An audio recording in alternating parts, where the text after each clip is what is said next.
Hello guys! Share ko lang sa inyo itong reunion namin. Ito nga pala yung reunion ng Canlas family sa side ng asawa ko. Gumawa na nga pala ako ng details about sa reunion. Nakasaad na yung mga date, yung locations, at yung program, magkakasunod-sunod ng program. So ito na nga po, nagbiyahe na kami papunta dun sa venue. At tinumpisa na namin yung pagde-decorate. Since wala pong wall yung pinaka-function hall nila, kami na lang nag-customize ng pinaka-wall niya. Buti na lang mabait yung caretaker nila dito. Pinahiram kami ng mga plywood para paglagyan ng backdrop. Yun nga lang po, medyo makitid yung pinaka-backdrop niya. Kaya pinagkasya na lang namin yung mga letters. Yung family na word hindi na namin nalagay kasi hindi na talaga kasya. Kaya Canlas reunion na lang ang nakalagay 2024. At ito nga pala yung resort na inarkila namin. Hindi pa talaga siya fully finished pero napakaganda na niya. Ito pala yung pinaka-villa nila. So meron siyang living room, meron siyang dining area. At dito naman yung kanyang lababo at yung CR. Yung CR hindi na natin na video pero napakaganda po ng CR nila. At dito naman sa pataas, ito yung kanilang kwarto. Maluwag naman po at napakaganda. Bali, dalawa pa lang pala yung villa na available dito. So, bali, yung iba kasalukuyan pa nilang ginagawa. Nagsisipagdatingan na nga pala yung Canlas family. So, nag-start na rin kami magpa-registered para naman makasali sila sa raffle. Patlak nga pala yung setup na reunion. So, every family may kanya-kanyang dala. Alas 12 na pala kaya nag-start na rin mag-lead ng prayer ang asawa ko. Sigurado nagugutom na yung iba, lalo na yung mga agang dumating. Nag-start na nga ng opening remarks ang pinaka-ate namin after ng prayer.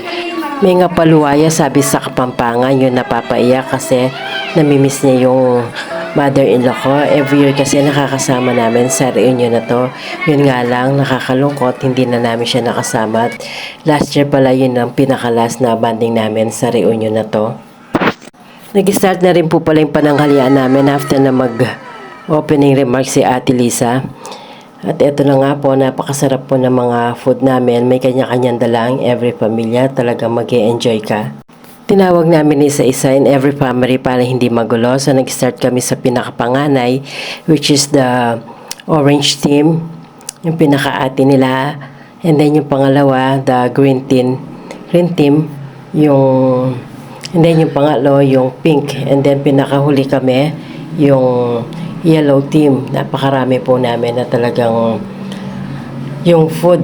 Buti na lang po at nagkasya naman yung food at meron naman po sumobra kasi napakarami po talaga at nagkanya-kanya naman po sila ng dala. At eto na pati na po yung drinks. Nagdala rin po ng drinks. And after na nga po namin kumain, nag-start na rin kami magpa-games at ito na nga inaayos na namin mga papremyo. Naglagay ka nga pala kami ng sticker sa iba-ibang upuan ng bawat pamilya. So, hindi nila alam may nakadikit na sticker sa ilalim. So, kung anong makuha nilang prize, yun na nakalagay sa sticker.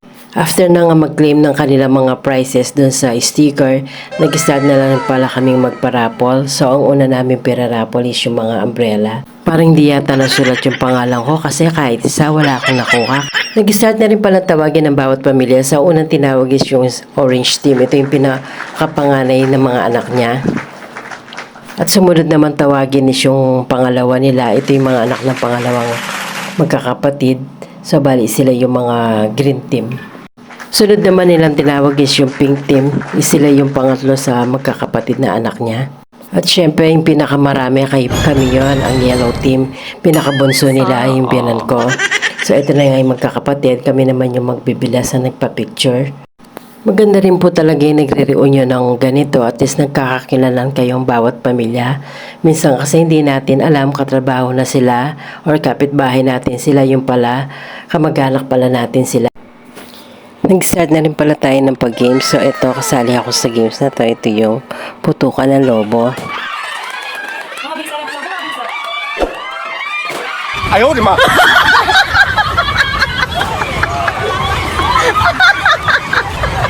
Ito naman po yung mga winners at ito naman po yung mga nakakuha ng oscillation prize lang. Sumunod naman naglaro is yung mga boys. So, same rin po yung laro nila ng putukan ng lobo. Ayaw, di ma!